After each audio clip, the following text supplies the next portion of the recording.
আমি বুলবুলির পাঁচমিশুলিতে স্বাগতম। আজকের টপিক হলো how to make candle at home. সর্বপ্রথম বলি, ক্যান্ডেল করতে ইনগ্রেডিয়েন্ট লাগে paraffin wax purify and steric acid.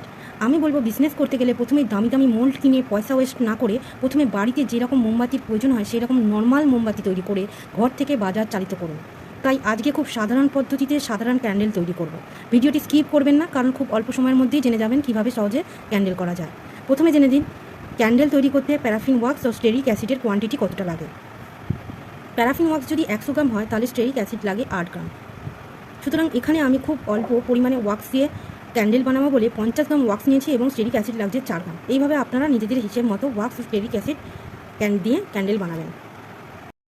এটি purify paraffin wax.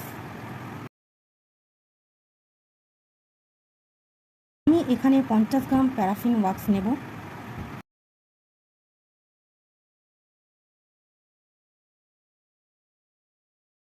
Steric acid যা 4 গ্রাম নেওয়া হয়েছে। ওয়াক্স ও অ্যাসিড ডবল বয়লারে গরম করতে হবে। ডবল বয়লার বলতে এই ওয়াক্স ও অ্যাসিড মিশ্রণ ডাইরেক্ট মেল্ট করা যাবে না।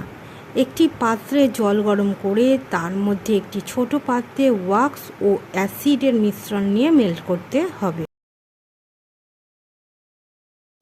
আফটার 5 মিনিটস বাদেই দেখবেন ওয়াক্স খুব ভালোভাবে মেল্ট হয়ে গেছে।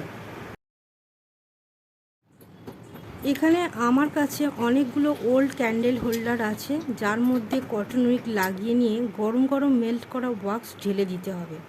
আপনারা এতে আপনাদের পছন্দসই কালার ও এসেন্সিয়াল অয়েল ইউজ করতে পারেন, কিন্তু এটা কস্টলি হবে, কারণ আমি আগেই বলেছি সাধারণভাবে সাধারণ পদ্ধতিতে ক্যান্ডেল বানাবো, সেটাই দেখাবো। 3 মিনিট স্টে করতে দিন। ওয়াক্স জমে গিয়ে কি সুন্দর ক্যান্ডেল তৈরি হয়েছে দেখুন। এবার চলুন ক্যান্ডেলটা জ্বালিয়ে দেখে। বাহ, দারুণ জ্বলছে তো। এই ক্যান্ডেলটা 1 ঘন্টা ধরে চললো। ভিডিওটি ভালো লাগলে প্লিজ একটি লাইক ও শেয়ার করে দিন, আর সাবস্ক্রাইব বাটন প্রেস করতে করবেন না।